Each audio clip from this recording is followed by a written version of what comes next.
Hey, hello everyone. What a beautiful start to the week. We're going to be talking about Reiki Level 2 today. And I've got Stef Griffin from Glowing Soul Healing who's going to join me. Hopefully, as you guys know, Stef works as a teacher with me at Nourish Energy, and here we go. And we're both going to be talking a little bit about level 2 is all about and why you would learn it, and just sharing some of the things that we go through. Hello. Hi. Happy Monday. I know, happy Monday. It's a beautiful day. I know, we're so lucky here, aren't we, in Melbourne? It's just the most beautiful day. Yeah. Oh, it's so nice. We've got so many beautiful people joining us. Yay. It's so nice. Hey, everyone.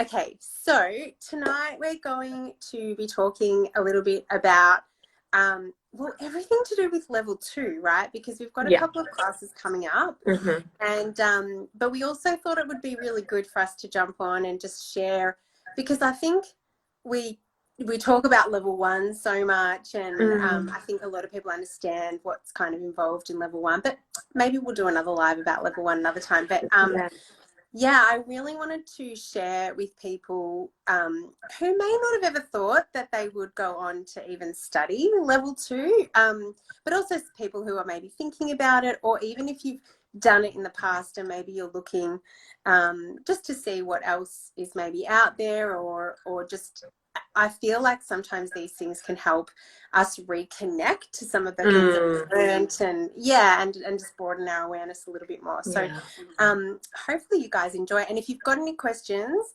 just pop them in, and we will get to them. I've definitely got them. I'll be on the lookout for any questions. All right, so I'm going to start off just by talking a little bit about level 2 and what it is. And essentially it is obviously the next level of the Reiki journey. So what does that actually mean? It means that if we come back to what Reiki really is about, it's about reconnecting to our truth, right? So what that actually means is that it's this next level of deepening this connection to ourselves. Ultimately, that's what it is, right? So it is its own level in its own right, in terms of you receive another attunement. Level 1 is much more focused on opening up the heart center and really opening up to the possibility of giving and receiving and being a channel for unconditional love.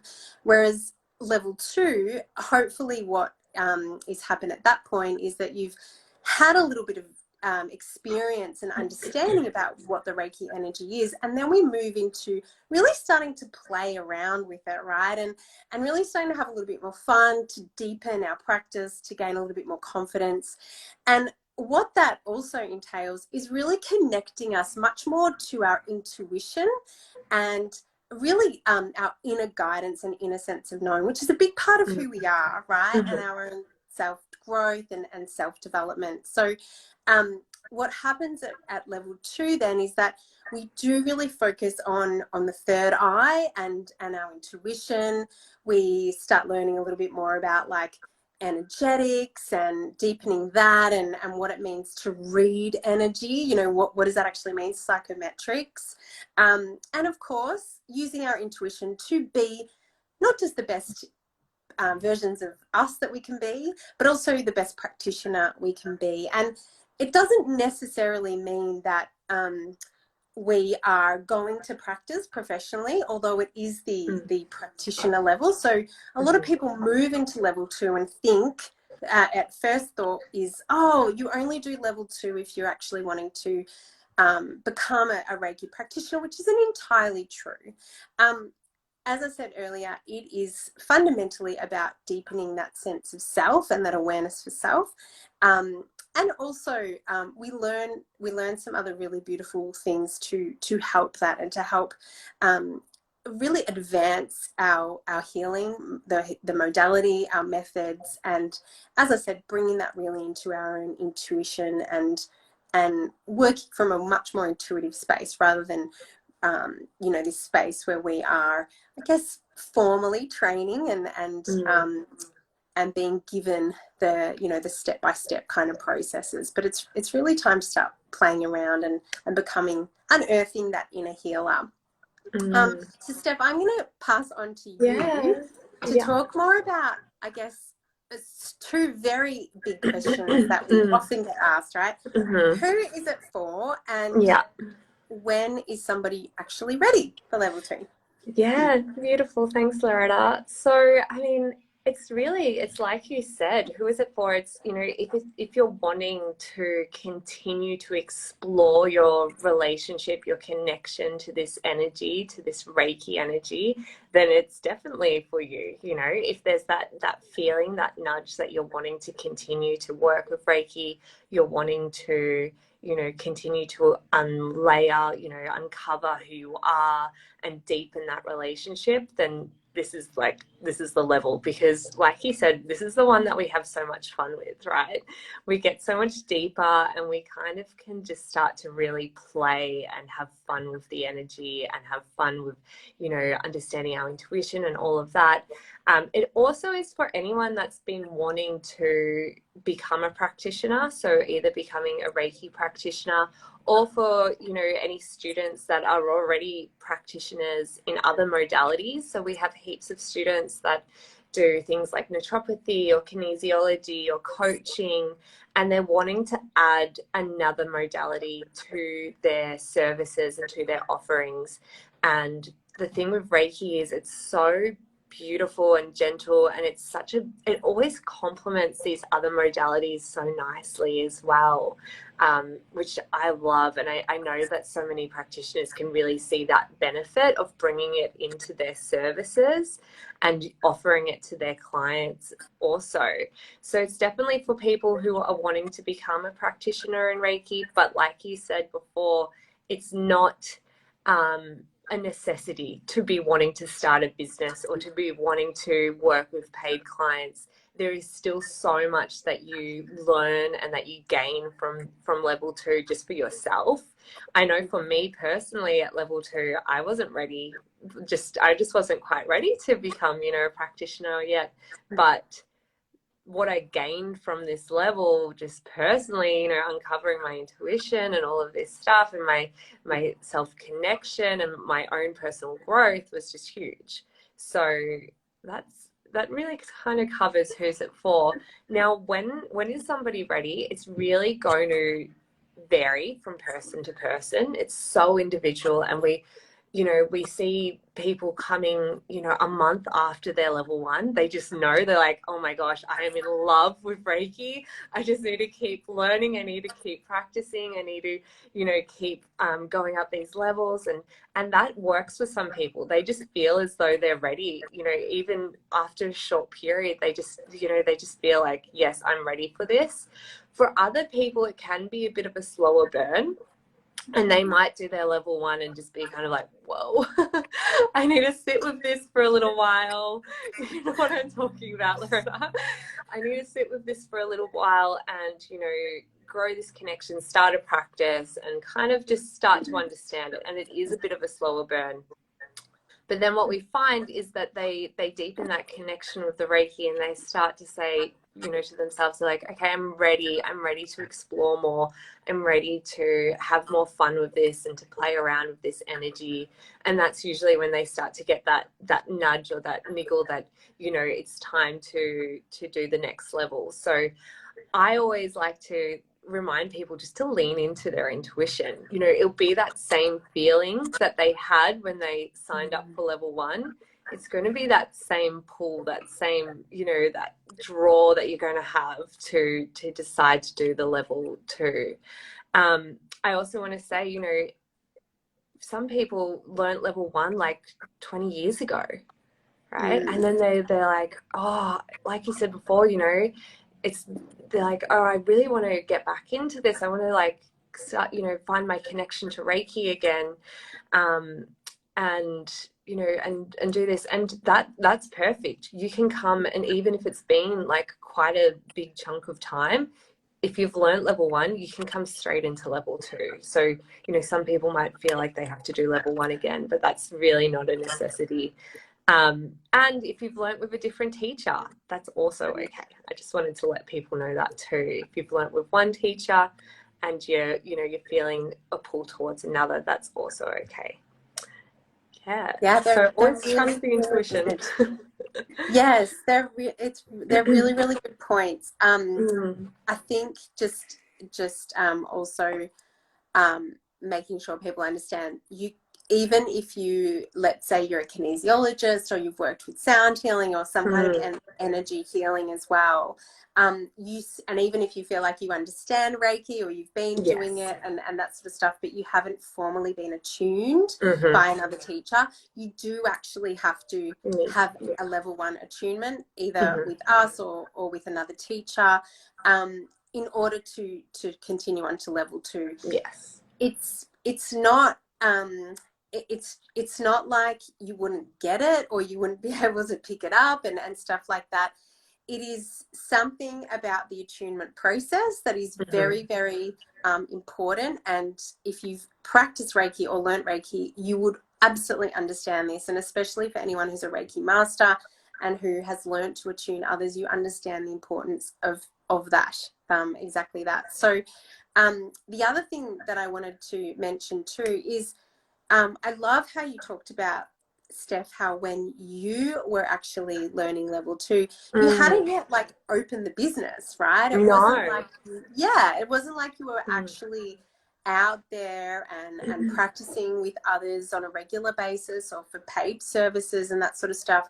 But I also wanted to say, not only do you not have to be practicing professionally or want to do that, you also don't even need to practice on another person. Like if you are really just still on your own self journey and you feel like Reiki is a gift for you, which I love that so many people actually do feel that way, you get to honor that. You totally get to honor that. And even as you go through all of your levels, you can still just keep that to yourself and let it be a practice for yourself. The other thing that I wanted to say too is, if you felt like you've learned Reiki years ago, I actually just did a refresher course with someone who learned Reiki 12 years ago today, and that's exactly how we bridged that gap. She's going to move into doing level 2 soon, and we just did a refresher. It was just like getting her used to it all again, but she's been practicing a little bit in between, and so it's just like formalizing all of that again. So I think just really understanding all of that before you come into level 2 and making that decision whether or not it's for you and whether or not you feel ready to. The symbols are a massive part of a level 2. I've got to ask you, Steph, because I don't remember actually, when you do level 2, did you feel connected straight away to the symbols? Like, were you like, what the hell is this? Like, yeah.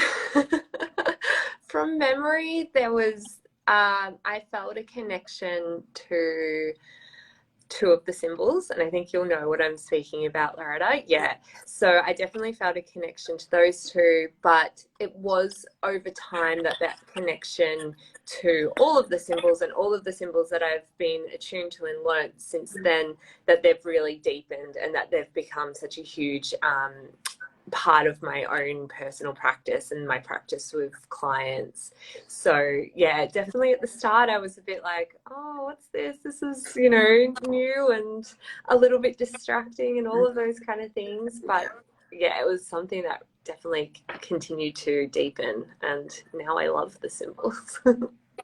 Yeah, I know it's a bit hard not to after you go through all the levels. You really form this different relationship with symbols. So I guess the reason that we learn symbols is really if we go back to the reason they were introduced in the first place, basically Usui, who formalized Reiki, the teacher sensei, so Mikao Usui was his name, and he really introduce the symbols as this way of helping the practitioner or the student to like access the healing, if that makes sense, access this frequency of Reiki or unconditional love, source energy, you know, whatever really resonates with you. When we talk about Reiki, he felt that the symbols were this real way that we could kind of quicken or, you know,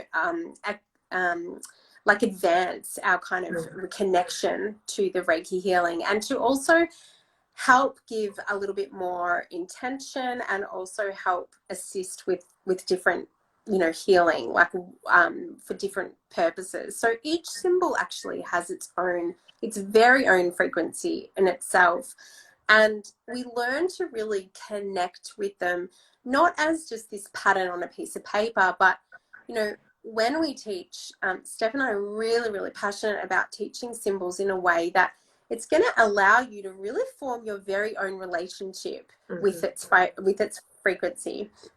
So it really becomes something that you blend with, you know, that you connect with at the core of who you are and the core of the symbol. And this is where, you know, Steph was talking about how she uses them in her own practice, in her day-to-day life, and so do I, as well as in sessions with clients. But it really is this phenomenal, I guess, tool that you can use to really help increase the, you know, the I guess the healing capacity and the impact of the healing. Of course, if you've done level 1, you know, right? You absolutely know that Reiki is powerful without the symbols. But they're just another enabler. I really think about them like crystals. You know, it's like, oh, you can do healing without crystals, and then you could add a crystal, and you know, it'll change, kind of, it can change or amplify or shift, and, you know, do different things with it. So we learned 3 symbols in level 2, and it is new. Like, you are kind of learning how to work them into a healing session, whether it be with yourself or with others. But it is really beautiful. There is something so beautiful if we take that time as well to really connect with them, and also to listen to them, and to, you know, to really embody them and their frequency, and add them to our healing in that way. We also learn distant healing in level 2, and this is absolutely life-changing, because it really moves us away from understanding energy healing. Reiki level 1 is very much focused on, you know, our physical body, emotional body, mental body. It's focused on the self, but very much about like surface level, right? We understand that we're here in this lifetime, and who we are now, and our healing is sort of, we do understand that we're healing on all levels. But distant healing really offers us the opportunity to heal in a completely another way, right? It's really broadening that scope of what we're focusing on, and it really helps us understand the power of Reiki to be a tool for quantum healing, right? It's about really taking us from just thinking about healing in the here and now, and taking us to beyond time and space reality, right? So we learn to provide a distant healing for somebody else, which is amazing. I know, Steph, I'm sure you were the same, and so many other practitioners the same, especially during lockdown, right? Like, during the lockdowns, we couldn't see other people. So, you know, being able to do a distant healing for someone, whether they be here, you know, in your own postcode, or whether they be, you know, overseas or in another place, was just so beautiful to be able to really connect with people in that way.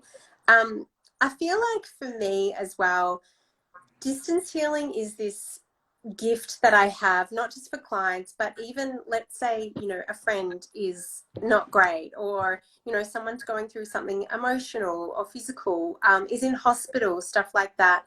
I really feel like I get to provide them with something, and often we can feel really helpless in those moments, and yeah, it's just it's been so beautiful to have this thing, right? This is something that I have in order to share with others, even at a personal level. The other thing that I love about distant healing is that I also get to use it for myself on that quantum level. I mean, I have loved using it for myself, but also for my clients in ways of healing things like the inner child, like past versions of myself or future versions of myself, right? In helping me prepare for something or an event or something like that. And also, not just in this lifetime, but really allowing ourselves to heal versions of ourselves and others in past lives and ancestral healing. Imagine being able to heal others, your ancestors, you know, and those patterns, and delivering group healing. So bringing in, I remember with one particular student, we facilitated a group healing, and she brought in all of her ancestors to help with a pattern and reworking that pattern, that ancestral pattern. It's just phenomenal. Distance healing really offers us so many benefits. And of course, we do it in so many different ways, whether it be online, like, you know, we're working here, FaceTime, using Zoom or another service provider, but also just over the phone, or simply just sending someone our love and you know, and holding that space for them at a time that you know, either they would like it or that, you know, suits us as well, because we know that it's not about the time that it's done, right? And we know that it doesn't have to be done in the here and now or face to face, but distance healing, we have this opportunity to really heal, and we know that the integration and the processing of whatever is needed to be healed will happen at a time that suits that particular person, including ourselves. I would love you to share as well, Steph. Is there any way that you love using distance? And I know that you do it a lot, right? You do it a lot with your clients, as do I. Yeah, for sure. So, I mean, yeah, I use it for my clients. So that's probably the most common way that people know about distance healing.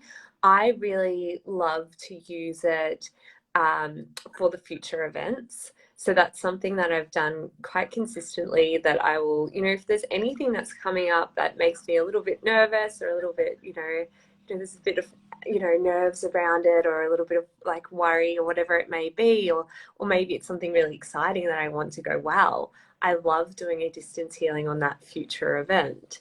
I also work with the Akashic records, and I love to bring, you know, this distance healing into that as well. So when I'm working with a client and, you know, there's an inner child stuff coming up, you know, something that really needs to be healed, I will bring that into a session with them as well. So we connect with that inner child, and I work through using the Reiki in that distance way to help support them and to help heal that trauma or that pattern or that belief that was created in childhood. And again, it's incredible to use with past lives. So when there's, you know, been a trauma that's been brought on through, you know, from a different lifetime, it's really powerful to use with that as well, to connect to that previous lifetime and to allow that healing to then be transmuted and transmitted to that time, and to start to kind of really become that circuit breaker for that pattern, so that the soul can really release it and let it go, and that it no longer, you know, is continuing throughout this lifetime. I actually had that experience recently, and my client was just like, oh my gosh, I just feel like this weight has just been like lifted, you know, and she didn't realize that it had come from a past life. You know, it came through the Akashic records, and we did a lot of healing on it, and now she's like, oh, it just feels like that's been lifted. So a little bit of a tangent, but yeah, so That's so just a few of the ways beautiful. I like to use it. So beautiful. I love that so much. Just having that impact is so beautiful, isn't it? So cool. so it makes your heart so full. Yeah. So I guess, you know, very often we talk about the symbols and distance healing and as being like the main kind of aspects of level 2 of a general level 2 Reiki, but you're going to share now some of the other stuff that we move into in our particular class and training. I'd love you to share some of the other stuff. Yeah, sure. So a really big part of level 2 is really focused on our intuition and reading energy as well. So, you mentioned at the start, level 1 is really about the heart and opening the heart chakra. For level 2, we're working with the third eye and cracking that open to open up to our intuitive gifts and to allow us to be led, intuitively and, this heart-led life. So I'm really passionate about teaching about intuition and teaching about how we can use Reiki with our intuition as well, and how the Reiki actually supports us to access our intuition and access that guidance. So that's a really big part of the class. We also talk a lot about the different clairs. So going through the different clairs and empowering you to understand, which of the clairs are your strongest ones, or which ones have been coming through already, and starting to have that awareness of those, and then also being able to start to trust them more. I know that's a really big thing for students. Like, I reckon the biggest question we get is, how do I tell between my anxiety or my thoughts and my intuition? So we really speak about that a lot during this class, and really empowering you to trust your own intuitive gifts and to trust that guidance that comes through as well. Another really big focus is on reading energy. So when we're practicing Reiki with ourselves or with another person, or even with, animals or objects or crystals or whatever it may be, it's really such a powerful, I like to think of it as like a vehicle for us to then be able to kind of raise our vibration, to then be able to read the energy of that person or of ourselves. So we speak a lot about that, and kind of having that discernment to understand, what is this energy telling me, and working through our clairs to kind of interpret what the message may be. So we speak a lot about that, which I'm obviously really passionate about. I think it's just so much fun and so cool, and I love to see, the most incredible thing is when we have our students practice the distance healing, and they really lean into these gifts and into reading the energy of the person that they're doing the distance healing for. And afterwards, when they share and they get that validation, and that hear that what they've read and what they've picked up and the messages they received were really accurate, they're just like, oh my gosh, wow, I didn't know I could do that. And I just love seeing the look on their faces. They're just so happy, and it's just so incredible. And I know, watching students after level 2 and just seeing their development, I know that, their connection with their intuition and their understanding of that and their gifts really just begin to blossom and bloom. And I think, a lot of it, has to do with the attunement, but also a lot has to do with their awareness and their trust of that as well. So that's a really big part of level 2, such a big focus that we do. And the distance healing, again, is such a great way to practice your intuition and practice reading energy. So it's really cool. I love it. Another really big part we speak about in level 2, because it is the practitioner level, we have such a big discussion on the consultation. So the consultation that, as a practitioner or as a person facilitating a Reiki session, we have a really big discussion on what a consultation should sort of look like, and the components that should be in there, and how we can make that really client focused, and where we have that duty of care to our clients, that they're leaving having a positive impact, right?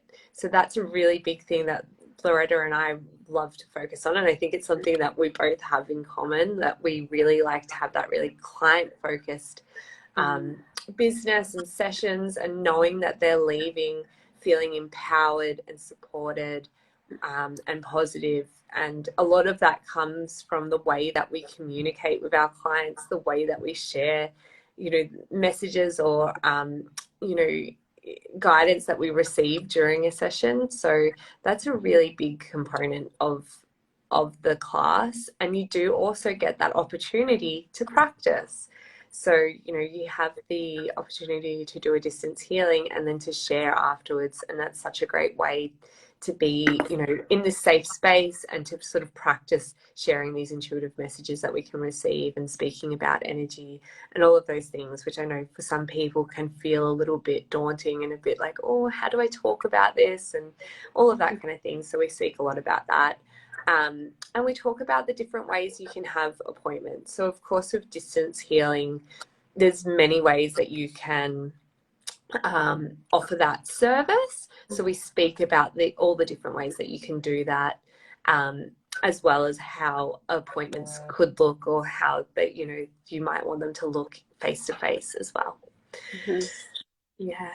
On that as well, I feel like it is really important, because the question, even if someone doesn't feel like, oh, that's something that I need right now, or when they're coming into level 2, one of the most common questions that we get, right, is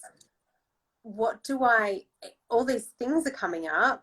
How do I know what to say to the client, or how do I share all of this stuff? Yeah. So it is really, really important. And like you said, it's not just about duty of care either. Sometimes it's, it is also what is our discerning, like what is our responsibility, and what's going to really help or hold back the client as well. So it is really, really important. It's a very important aspect. And on that note, you're also supported by getting access to my business course, which is, creating a soulful business as well, which is an online self-study course. We also, talk about the fundamentals of running a business and a holistic business, and all of that sort of stuff, the ethics and all those sorts of things. The other thing as well is we talk about advanced crystal healing. So in level 1, there is a focus on the basics of crystal healing and introduction to crystals, but then we move in and start advancing some of those practices in level 2 as well, and using different tools, pendulums and wands and things like that. So it's a bit of an building up the foundations for working with crystals to really help them to I guess shift the energy and move the energy, working with symbols and crystals, and of course connecting with our crystals through distant healing as well, and tapping into their ancient wisdom and stuff like that as well. So lots of additional stuff in there, as well as a heap of other resources.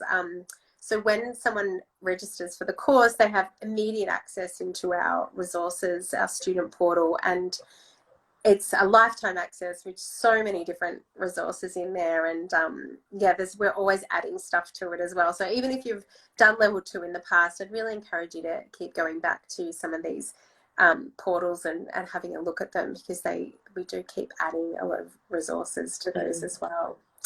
I think that is it. Is there anything that you think we need to add in there? I think that covers a lot of it. Yeah. Beautiful.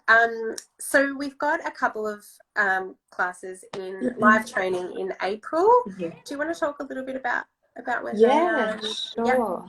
Yep. So we have level 2, so we have that on this Sunday, the 3rd of April, and that class is actually face to face in Armidale in Victoria. So that's in the beautiful Enlighten clinic. And then the following Saturday, so the 9th of April, we have an online class. So that's where you can join from anywhere in Australia or all over the world, and you're able to join in through the class, and it's completely online. And and they're both 9 to 5, both of those days. So amazing. Oh my goodness, I'm so excited for this week and next week. And of course, everyone who joins in is also part of the Nourish Energy community. and we've always got master classes going on in there. So there's ongoing training all the time in there, as well as just in general, just the community. So it is so beautiful to have, to be able to share Reiki and crystal healing and your spiritual healing, whether you're a practitioner as a business or just on your own healing journey in that group. It is really, really beautiful. Thanks so much for joining me, Stef. No worries. Thank you. It's so wonderful. I love speaking about Reiki with you. So me too. I know we had to keep this to about half an hour, but I was like, oh my God, we could just keep going on and keep on. talking. Yeah, a lot of those topics I thought we could just do a whole session just on that. So much to say and so much to share.